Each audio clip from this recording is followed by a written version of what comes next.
What's going on, guys? So today what I want to talk about was the time I went to Rikers Island, right? I was on probation. I did a lot of bad things when I was using drugs. I got on probation.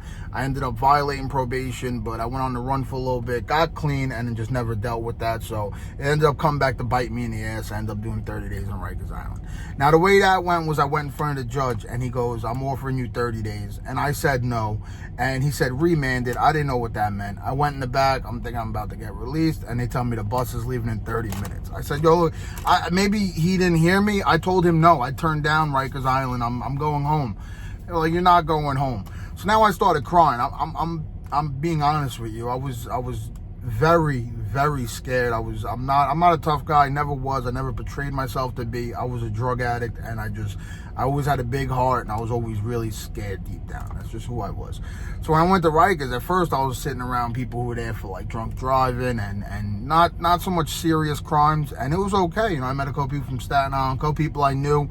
They looked out for me. It was calm the first couple of weeks, and then after 2 weeks, they moved me to 2 lower, and I was in OBCC building. I don't know if you're familiar, then you know. I got moved to a dorm that was mostly Crip. I was on the phone, and this guy walked up to me, and he said, who'd you get to get on the phone? And nobody, I'm on the phone with my wife.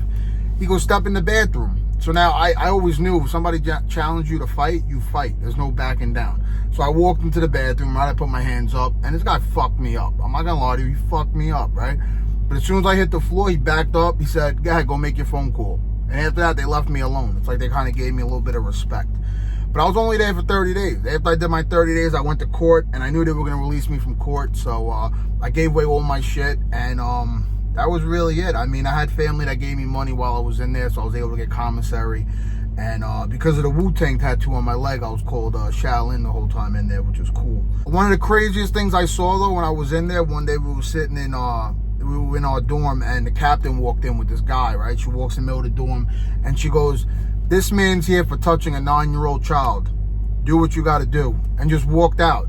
So I looked around, everybody's getting ready to fuck this guy up. I was like, holy shit, they just brought him in here and told us. It was just, anyway, they beat the shit out of this guy. Crazy that they told us that he was there for that, because they wanted him to get beat up, which is good, because, you know what I mean, fuck them. But anyway, that was really my story with Rikers Island. It was crazy. I only did 30 days. I don't portray myself to be this tough guy. I didn't come out a gang member like most of the white kids from Staten Island, but it was pretty crazy in there. But the terrible stuff that I dealt with mostly came from the conditions of being there and the way I was treated from the staff there. It wasn't really so much the other side. So I was getting beat up in the bathroom. But that was it.